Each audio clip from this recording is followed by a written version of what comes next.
नमस्कार मित्र आणि मैत्रिणींनो, तू ही रे माझा मितवा या मालिकेच्या पुढील भागामध्ये आपण पाहणार आहोत की आता अर्णवने एक वेगळाच डिसिजन घेतलेला असतो आणि त्या डिसिजनमध्ये त्यांनी ठरवलेलं असतं की राजेश भोसलेला तो आता बोर्ड ऑफ डिरेक्टर करणार आहे आणि हे ऐश्वर्याला देखील धक्का बसतो।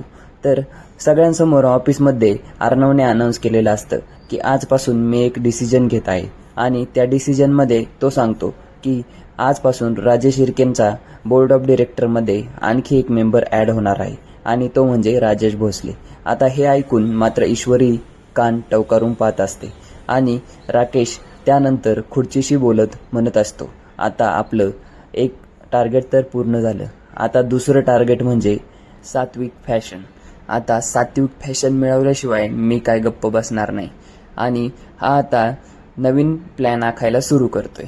तर ईश्वरी अर्णवशी बोलत असते, ती सांगत असते, तुम्ही असा डिसिजन का घेतलाय आणि कशासाठी घेतलाय, तुम्हाला इतका विश्वास कशावरनं की राकेश बदलला आहे म्हणून। ईश्वरी अर्णवला समजावण्याचा प्रयत्न करत असते, पण अर्णवने मात्र डिसिजन आधीच घेतलेला असतो, पण तो त्यावरती थांबत नाही। अर्णव तिला एवढं मात्र नक्की सांगतो की ज्या दिवशी मला असं समजेल ना की सात्विक फॅशनवरती राजेशचा डोळा आहे, त्या दिवशी त्याचा तो शेवटचा दिवस असेल।